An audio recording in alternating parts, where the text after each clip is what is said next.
Kansas City, Missouri, Matisse Thybulle hit 5 three-pointers and scored 19 points. Jaylen Nowell added 15 and Washington led most of the way in upsetting second-ranked Kansas 7,465 on Wednesday night.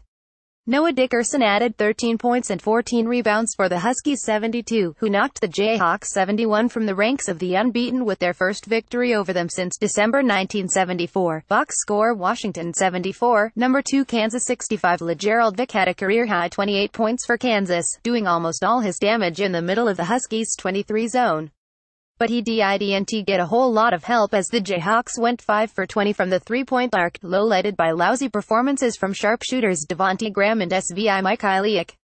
Graham, coming off back-to-back 35-point outbursts, was held to 3 points on 1 for 8 shooting, while Mykhailiuk was 3 for 12 from the field and scored 8 points before fouling out.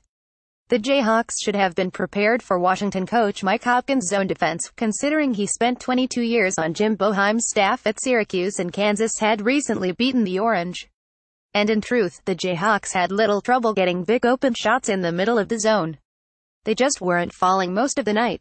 Throw in foul trouble that sent the Jayhawks' 2 big men, Udoka Azubuike and Mitch Lightfoot, to the bench well before halftime, and it was no surprise the Huskies took a 3,634 lead into the break.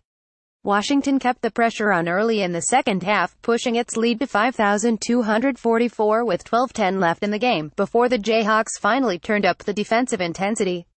Vick got going again inside and Azubuike's slam of an alley-oop pass trimmed their deficit to 5,352 with 9:12 minutes to go.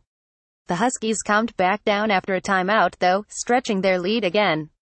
Thybulle got loose for a transition dunk, Dickerson added a slam of his own, and Amir Wright's three-pointer from the wing made it 6,956, their biggest lead to that point. Even when the Jayhawks caught a break, like a technical foul on David Crisp in the closing minutes, they couldn't capitalize. Graham missed both free throws with a chance to cut into a 7,359 deficit, and Mykhailiuk proceeded to miss a three-point attempt as the Huskies put the game away.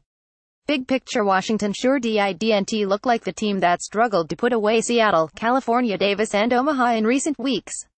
The Huskies were clearly amped up to play the first of back-to-back games against premier programs with Gonzaga on deck next.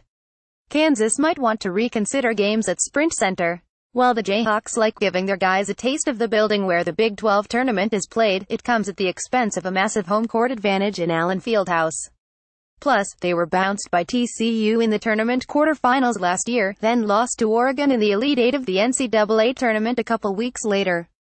Up next, Washington begins a 4-game homestand with number 12 Gonzaga on Sunday night. Kansas welcomes number 16 Arizona State to Allen Fieldhouse on Sunday.